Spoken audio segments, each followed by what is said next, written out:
আর আল্লাহ রাব্বুল আলামিনের সঙ্গে দিদারের জন্য মুসা আলাইহিস সালাম রওনা হয়ে গেছে। জোরে বলেন মারহাবা।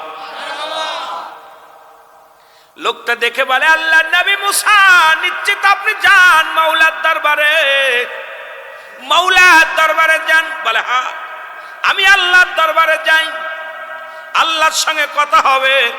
মুসা আলাইহিস সালাম বলে, হ্যাঁ আল্লাহর সঙ্গে দেখা হবে, কথা হবে, সাক্ষাৎ হবে। মুসা আলাইহিস সালামকে লোকটা বললেন, ভাই মুসা, আপনার আল্লাহর কাছে আমার একটা নালিশ জানবেন। এটা জানার বিষয়, আমি গরিব মানুষ, পৃথিবীর মধ্যে আমার ধন সম্পদ নাই, টাকা পয়সা নাই, আমার দিন আনি দিন খাই, গরিব মানুষ। এখন এই পৃথিবীর মধ্যে আমি ধনী হব কেমনে? আমার আল্লাহর কাছে একটু জেনে আসবেন, আমি কি কাজ করলে ধনী হওয়া যাবে, বড়লোক হওয়া যাবে। এই আমলটা আপনি একটু মাওলার কাছ থেকে জেনে এসে আমারে নিশ্চিতভাবে জানায়া দিয়ে যাবেন। জোরে জোরে চিল্লায়া বলেন মারহাবা। এ নবী মুসা, আপনি তো যাইতেছেন আল্লাহর সঙ্গে দিদার করতে, আপনার কাছে একটা দাবি, আমারে যে আল্লাহ গরিব বানাইলো, কেন বানাইলো? কেন বানাইলো বাবা? ধন সম্পদ এরকম এরকম বানাইলেন, এখন কি আমার কি অবস্থা একটু বলে শুনে আসবা। মারহাবা বলেন না। আর একটা লোকের সঙ্গে দেখা, এবার একজন মহিলা, ও মুসলমান গভীর মনোযোগ, মহিলার সঙ্গে দেখা। মহিলাও ডাকতে বলে, নবী মুসা, তুমি নিশ্চিত আল্লাহর দরবারে যাও। আল্লাহু আকবার বলে। তবে মাওলার কাছে জিগাইবা, আমি মহিলারে আল্লাহ এত গরিব বানালো কেন? এত ঘর নাই, মানুষের দ্বারে দ্বারে ভিক্ষা করে খায়, মানুষের দাঁত থেকে সাহায্য লইয়া চলি, কি কাজ করলে আমি ধনী হতে পারবো? জানে আসবা। এ মুসলমান শুনে নাও। আর একজনের সঙ্গে দেখা হলো, সে বলতে, আল্লাহর নবী মুসা, তুমি নিশ্চিত কোথায় যাও? আল্লাহর দরবারে। বলে, হ্যাঁ। মুসলমান শুনে নাও, তুমি আমার আল্লাহর দরবারে জেনে আসবা, আজকে পৃথিবীর মধ্যে এমন কি আমল করলে ধন সম্পদ কমে যায়। এত ধন সম্পদ আল্লাহ আমারে দান করেছে, টাকা পয়সা বাড়ি গাড়ির অভাব নাই, ধন সম্পদের অভাব নাই, অলংকারের অভাব নাই, এত ধন সম্পদ আমার প্রয়োজন নাই। এমন কি আমল করলে ধন সম্পদ সব সে কমে যাবে? এইটা আমার আল্লাহর কাছে জেনে আসবা। জোরে জোরে চিল্লা বলা যাবে না মারহাবা।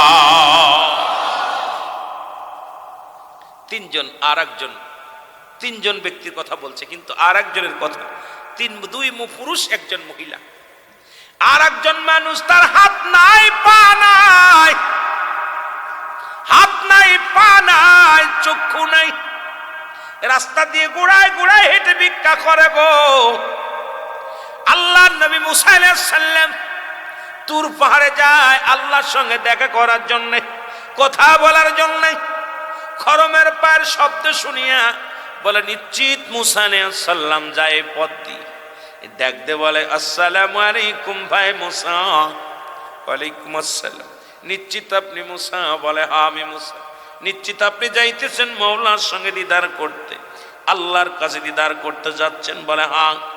তবে আপনি আল্লাহর কাছে জিগে আসবেন, আল্লাহর কাছ থেকে জেনে আমারে জানাইবেন, আমারে কেন আল্লাহ পঙ্গু বানাইলো? আমার হাত নাই, পা নাই, চোখ নাই, আমার কোনো কাজে লাগবে কি না, এটা আমার মাওলার কাছে জিগায় আসবেন। জোরে বলেন আল্লাহু আকবার। আমারে কেন বানাইলো? আমার কোনো উপকারে আসবে আল্লাহ?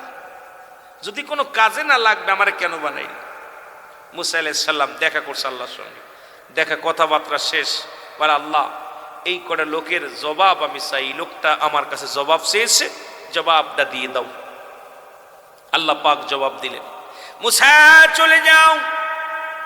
যে ব্যক্তি বলেছে তার ধন সম্পদ কমবে কি করলে, কি এত ধন সম্পদ, প্রচুর পরিমাণ ধন সম্পদের মালিক আমি আল্লাহ বানায়া দিছি, এই ধন সম্পদ কমবে কি করলেন?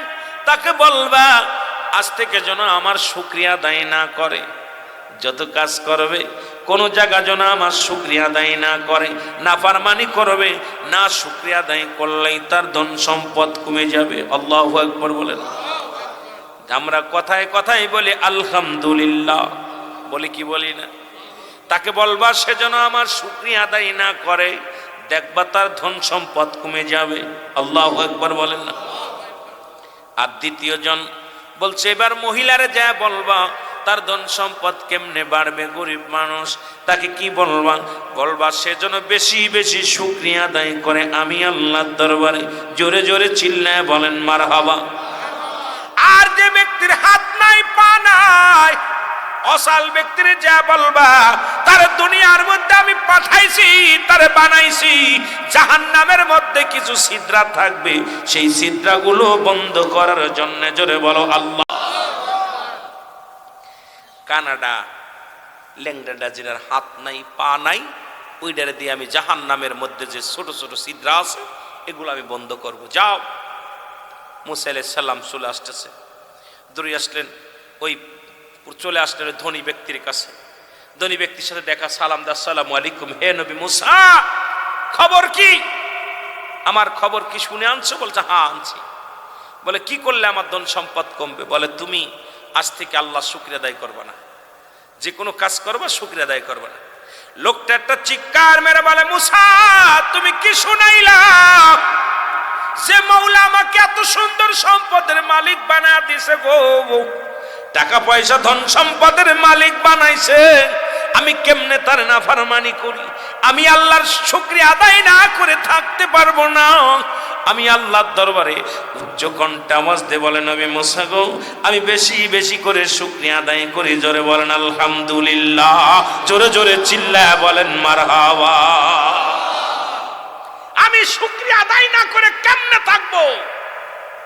যিনি আমাকে এত ধন সম্পদ দিছে, যিনি আমাকে বাড়ি গাড়ির মালিক বানিয়ে দিছে, তার শুকরিয়া কেমনে আদায় না করে থাকবো? বেশি বেশি করে আদায় করবো। সুবহানাল্লাহ বলেন না, আরো জোরে বলেন না। সঙ্গে সঙ্গে ধন সম্পদ আরো দ্বিগুণ বেড়ে গেছে, যেটুকু ছিল তার সাথে বেশি বেড়ে চলে গেছে মহিলার কাছে। মহিলা ডাকতে বলতেছে মুসা আমার খবর কি বাবা বলো? বলছে মা গো, তুমি বেশি বেশি করে শুকরিয়া আদায় করবে আল্লাহর দরবারে। সুবহানাল্লাহ বলেন না। বলা পর মহিলাটা খেপে গেছে, তোর আল্লাহ কি দিছে তার শুকরিয়া আদায় করবো? মানুষের বাড়ি বাড়ি ভিক্ষে করে খায়, চেয়ে খায়, ঘর নেয়, একটা ঘর নেয়, রাত্রে থাকতে পারি না, বসত বিটা কিচ্ছু নাই, যে আল্লাহ শুকরিয়া আদায় করবো। একদম রাগান্বিত হয়ে বলছে। সঙ্গে সঙ্গে একটা তুফান আসলেন, এক তুফানে বাড়িটা লন্ডভন্ড সব শেষ হয়ে গেল, সব ছোট্ট কুড়েখানা ভেঙে গেলেন, থাকার জায়গা নাই। মহিলা তাকায়া দেখে সারাদিন ভরে ঘোরাঘুরি করতাম, রাত্রে হলেও ওই জায়গায় একটু ঘুমাইতাম, রাত্রে অন্ধকারে নেমে আসলে ওই ঘরের মধ্যে একটু ঘুমাইতাম। এখন দেখি সেই ঘরটুকু ভেঙে গেছে। সঙ্গে সঙ্গে মুসা আলাইহিস সালামের কদমে পড়ে গেলেন, আল্লাহর নবী মুসা রে, আমি বড্ড ভুল করেছি, যদিও কিছু দিছে না, আমি যদিও কষ্টে থাকতাম, সারাদিন না খেয়ে থাকতাম, রাত্র যখন নেমে আসতো একটু আরামে ঘুমাইতাম, সেই ঘরটুকু ভেঙে নিয়ে গেছে তোমার আল্লাহ।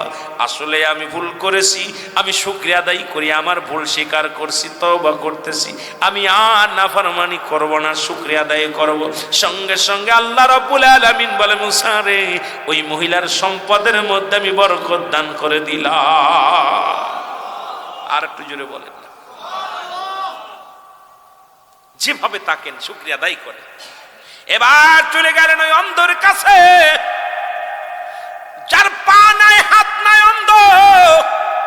নবী মুসার পায়ের শব্দ শুনে ডাক দিয়ে বলে আল্লাহ নবী মুসা, নিশ্চিত আপনি আল্লাহর সঙ্গে কথা বলে চলে আসলেন? নিশ্চিত আপনি মুসা নবী? বলে হ্যাঁ। বলে নবী মুসা গো, আমি জানতে চাই আমার ফয়সালা আল্লাহ কি দিয়েছে? আমার আল্লাহ কেন দুনিয়ার মধ্যে বানাইছে? আল্লাহর কোনো কাজ আছে? আমার দে কোনো উপকারে কোনো কাজে লাগবে নি?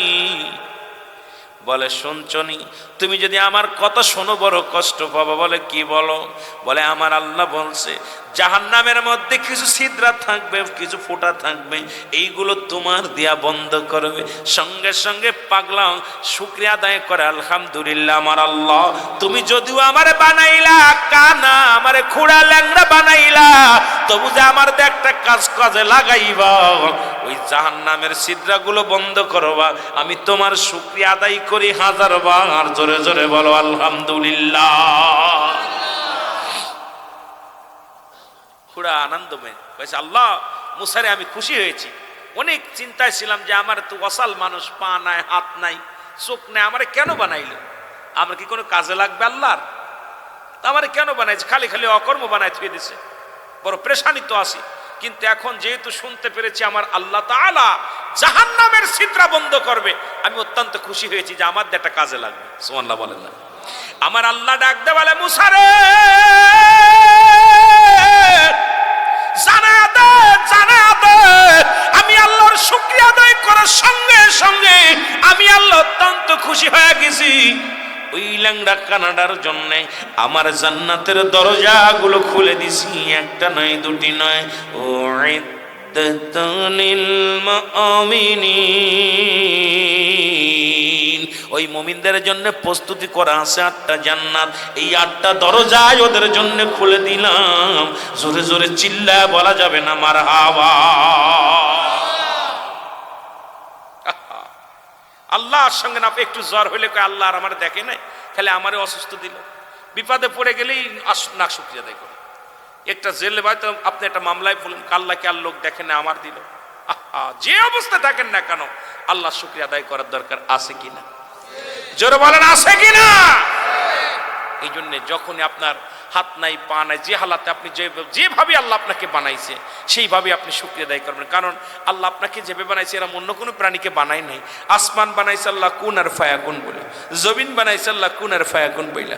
আল্লাহ পাহাড়, জমিন, আকাশ, তরলতা যা কিছু বানাইছে সব কিছু আল্লাহ পাক হুকুম দিয়ে বানাইছে।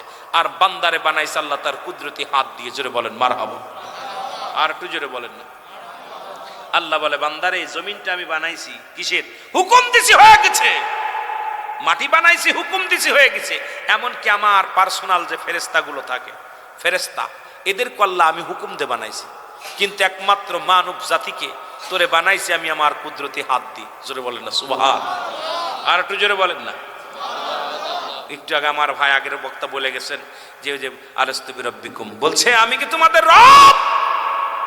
কালু বালা, স্বীকার করছি আপনি আমাদের রব, আমি আপনাদের মালিক। সেই আল্লাহ তাআলা কিন্তু সমস্ত প্রাণীকে আল্লাহ পাক হুকুম দিয়ে বানাইছে। হয়ে গেছে, সঙ্গে সঙ্গে হয়ে যাও, হয়ে গেছে, বাইর হও, বাইর হয়ে গেছে। কিন্তু আল্লাহ বলেন, আমি মানব জাতিকে এত ভালোবাসি, এই মানব জাতিকে, আদম জাতিকে আমি আমার কুদরতি হাত দিয়ে বানাইছি। মারহাবা বলেন না? তাকায় দেখেন না আপনার কত সুন্দর নাকটা, কত সুন্দর চোখটা, কত সুন্দর দুটি কান, কত সুন্দর মুখটা, কত সুন্দর ফেসটা, কত সুন্দর। সবচেয়ে বেশি মজার বিষয়, আল্লাহ আপনাকে 4 ইঞ্চি একটা কপাল দিছে। এই কপালটা যখন সিজদার মধ্যে ঢুকে যায়, আল্লাহু আকবার বলে যখন সিজদা করেন, তখন আল্লাহ পাক এত রাজি খুশি হয়ে যায়। যখন সিজদার মধ্যে যান, আল্লাহু আকবার বলেন, আল্লাহু আকবার বলে যখন সিজদার মধ্যে যান, আল্লাহ আপনার উপরে অত্যন্ত রাজি খুশি হয়ে যায়। জোরে বলেন মারহাবা। এই কপালটা তো আল্লাহ কুদরতি হাত দিয়ে বানাইছে। সেই হাত দিয়ে সিজদা করেন কাকে? আল্লাহ বলেন, কুল হুয়াল্লাহু আহাদ আল্লাহুস সামাদ লাম ইয়ালিদ ওয়া লাম ইউলাদ ওয়া লাম ইয়াকুল লাহু কুফুয়ান আহাদ। আল্লাহ বলে, বন্ধুরে শুনে নাও, আমার আল্লাহ বলে, বান্দা আমি আল্লাহ এক, আমার কোনো দ্বিতীয় নাই, আছে না। আল্লাহর কোনো ছেলে নাই, আল্লাহর কোনো মেয়ে নাই, আল্লাহর কোনো পরিবার পরিজন নাই। আল্লাহ বলে, বান্দারে আমি আল্লাহ এক।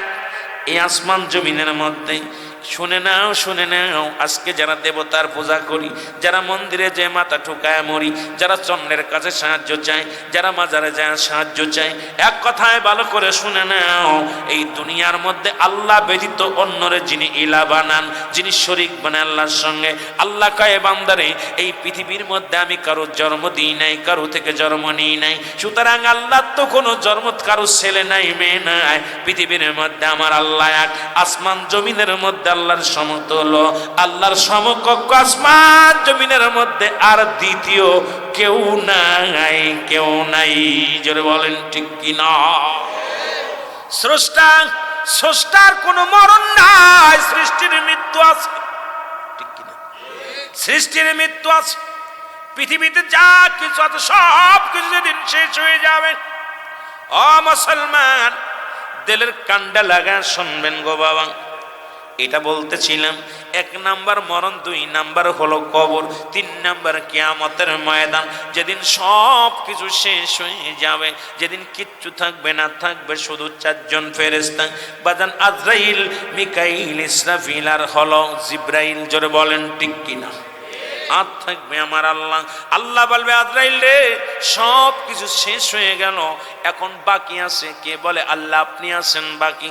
আর আমরা 4 জন ফেরেশতা কয়, যাও যাও, মিকাইলের জানটা বাইর করে নিয়ে আসোর প্রয়োজন নাই, যাকে জানটা রুটা বাইর হয়ে যাবে। বল বাকি আছে? কয় আল্লাহ, আমরা 3 জন, আপনি 1 জন, 4 জন। বলে বাকি আছে, যাও তুমি চলে যাও, চলে যাও, জিব্রাইলের জানটা কবজ করো। জিব্রাইলের জানটা কবজ হয়ে যাবে, বাকি থাকবে 2 জন ফেরেশতা।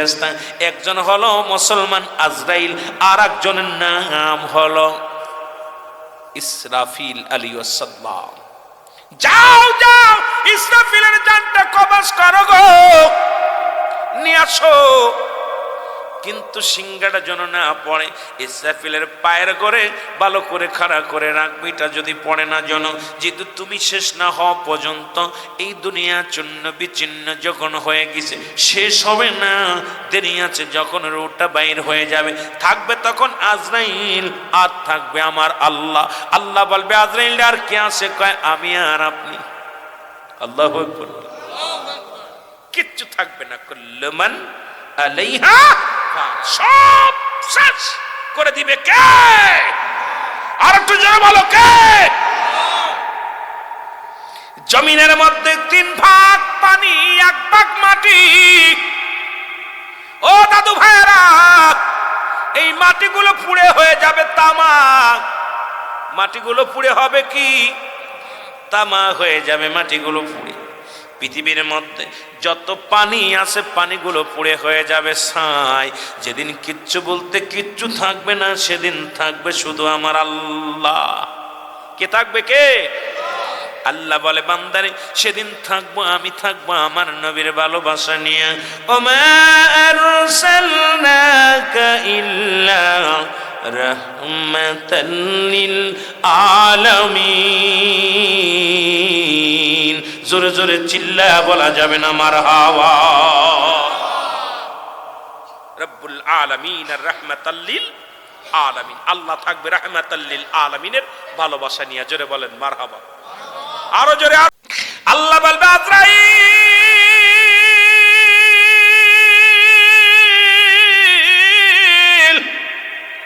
তোমার রূহটা দেওয়ার জন্য প্রস্তুতি হও।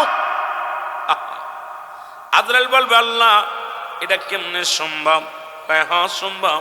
যেমনি ভাবে তুমি আমার মাকলুকাতের জানটা বাইর করেছো, যেমনি ভাবে অন্য মাকলুকাতের জানটা কবজ করেছো, যেমনি ভাবে অন্য অন্য রূহটা বাইর করেছিলা, সেমনি ভাবে দিয়া দাও। বলে আল্লাহ কেমনে দিব? এটা কেমনে হয়? কয় নিজের রুহটা নিজে ছিঁড়ে দাও। আজরাইল নিজের গালের মধ্যে হাতটা ঢুকাইয়া দিবে, রুহটারে ধরবে। আজরাইল যন্ত্রণা পায়ে ডাক দিয়ে বলবে আবার, আল্লাহ, আরে রুহটা যন্ত্রণা, এত যন্ত্রণা আগে যদি জানতাম রে আমার আল্লাহ, এই পৃথিবীর মধ্যে আমি এত দায়িত্ব, এই দায়িত্ব নিতাম না। পৃথিবীর মধ্যে এই দায়িত্ব আমি নিতাম না। আল্লাহ বলবে, আজরাইলে দেরি হবে না, কারণ শেষ হয়ে যাবে, সব কিছু আমি শেষ করে দিব, দেরি করো না। আজরাইল নিজের রুহটা ধরে টান দিবে, আস্তে আস্তে টান দিবে, যন্ত্রণা পাবে, চিৎকার মারবে, এত জোরে চিৎকার মারবে। ওদিনের চিৎকার যদি দুনিয়ার মধ্যে দুনিয়ার মানুষ জীবিত থাকতে যদি শুনতো গো, এই আসমান জমিনের মধ্যে যত মাখলুকাত ছিল, আজরাইলের চিৎকারে সবার কানের তালা ফেটে যেত। জোরে জোরে চিল্লা বলো আল্লাহু আকবার। আল্লাহ বলবে, আজরাইল দেরি হবে না, তাড়াতাড়ি রুহটা দিয়ে দাও। আজরাইল নিজের রুহটা দিয়ে দিবে। মুসলমান, সেদিন আমার আল্লাহ একাকার হয়ে যাবে। সেদিন বিচারের কাঠ গড়ায় দাঁড়ায় যাবে রে মুসলমান, আমি আপনি দাঁড়ায় যাব। সেই দিনের অপেক্ষায় থাকা লাগবে। আল্লাহ ওই কঠিন দিনের 3 নাম্বার বিপদ হলো কিয়ামতের ময়দান। জোরে জোরে চিল্লা বলা যাবে না আল্লাহু আকবার। হঠাৎ যদি যাই মরিয়া, পারাও পর শিবির করিয়া, হঠাৎ যদি যাই দেখিতে আসিবে সবে আমার মরা লাশ, বলেন দেখিতে আসিবে সবে, এর দাঁড়িয়ে কাটিবে কেহ যারের কাঁচা বাঁশ, বলেন দাঁড়িয়ে কাটিবে কেহ।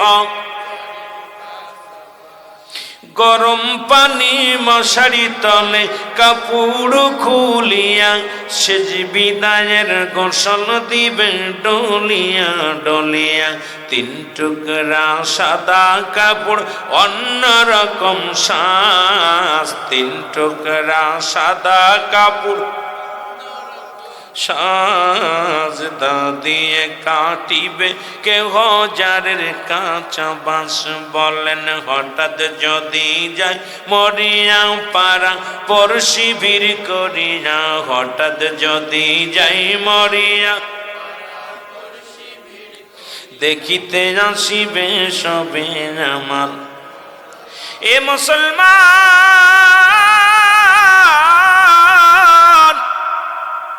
অনেক লম্বা আলোচনা গো, বলতেছিলাম যে কথা মুসলমান শুনে নাও। মৃত্যুর পরেই যখন কবরে শোয়া দিবে, দ্বিতীয় নাম্বার বিপদ হলো মানুষের কবর। আজকে বাজান নেই মুর্দা গানের ইসালে সব মৃত্যুবাসীদের জন্য দোয়া। মরণের পরে কবরে শোয়াইবে, প্রত্যেকের কাছে তাকে দুজন ফেরেশতা কেরামান কাতিবিন, জোরে কোন ঠিক কিনা, আরো জোরে বলেন কিরামান কাতিবিন। একজন আসবে আজরাইল আলাইহিস সালাম, আপনার পানির জন্য একজন ফেরেশতা, খাবারের জন্য একজন ফেরেশতা, নিঃশ্বাস চলার জন্য একজন ফেরেশতা, হাত পা চলার জন্য একজন ফেরেশতা, অসংখ্য ফেরেশতা আপনার জন্য নিয়োজিত ছিল। আমার আল্লাহ করে রাখবে, এক এক করে সবাইরে বিদায় করে দিবে।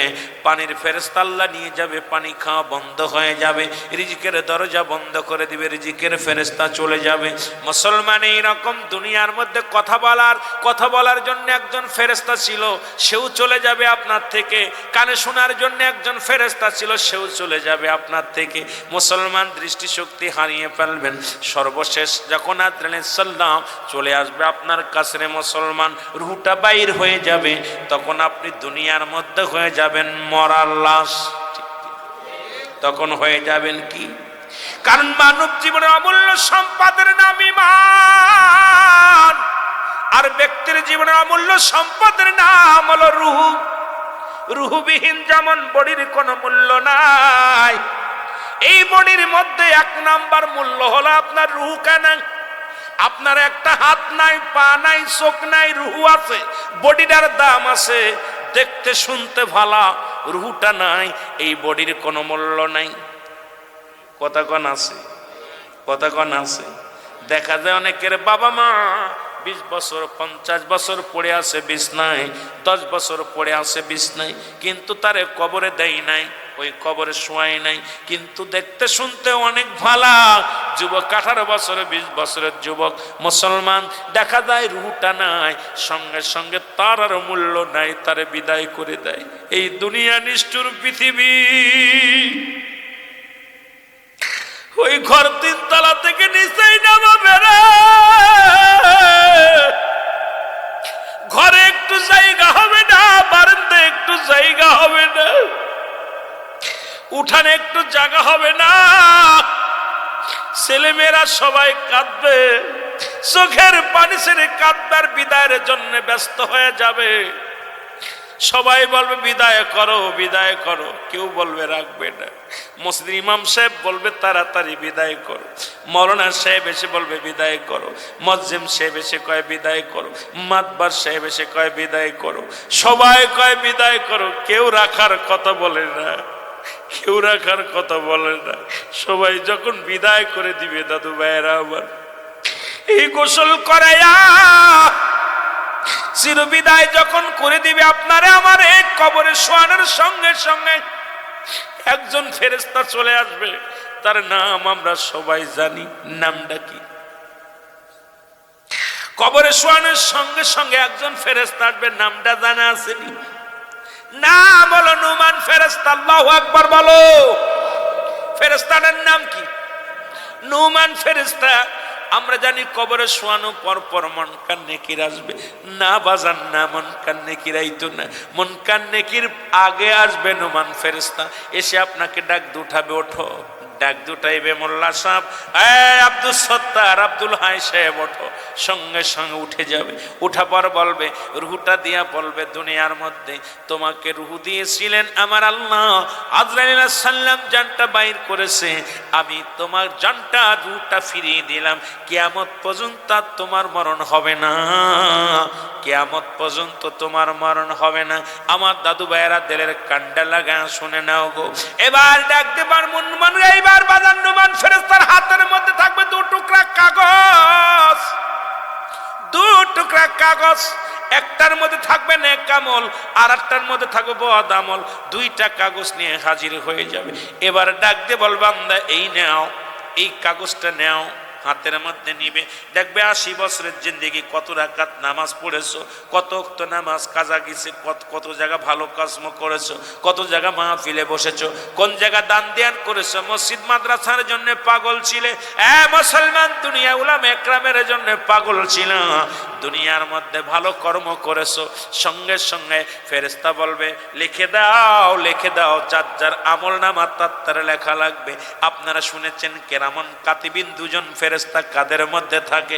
এই দুজন লিখে রাখছে আপনার 60 বছরের জিন্দেগি। এটা আপনার কবরের ভিতরে যার যার আমল নামা তার লেখা লাগবে। সেদিনে বাজান, সুনামগঞ্জের বাজানেরা শুনে নাও, সিলেটের বাজানেরা শুনে নাও, যার যার আমল নামা তার হাতে লেখা লাগবে। জোরে জোরে চিল্লায়া বলা যাবেন আল্লাহু আকবার। এই যে কেরামন কাতিবিন যা লিখে রাখছে, এটা আপনার আজকে ভিডিও হয়, এই ভিডিও হচ্ছে, ভিডিও যা যা এগুলো কিরামন কাতি ভিডিও করে রাখছে, এটা আপনার সামনে প্লেস করবে। বান্দা বলবে, আমি লাগবো কেমনে, আমার কাছে কলম নাই, আমি লাগবো কেমনে, আমার কাছে কলম নাই। মুসলমান নুমান ফেরেশতা বলবে, বান্দারে কলম তোমার শাহাদত আঙ্গুল মুবারক। আল্লাহু আকবার বলেন। ডান হাতের শাহাদত আঙ্গুল মুবারক, সুবহানাল্লাহ বলেন। সিলেটবাসী শুনে নাও, এই হাতের মধ্যে কোনোদিন চুন লাগায় না। এই হাতটার বড় দাম, এই নখটার বড় দাম। আমার দেশে অধিকাংশ আলেমরা এর মধ্যে চুন লাগায় পান খায়। আমি কই কপাল পুরা আলেমরা, আজকে আঙ্গুলের মর্যাদা নিস না।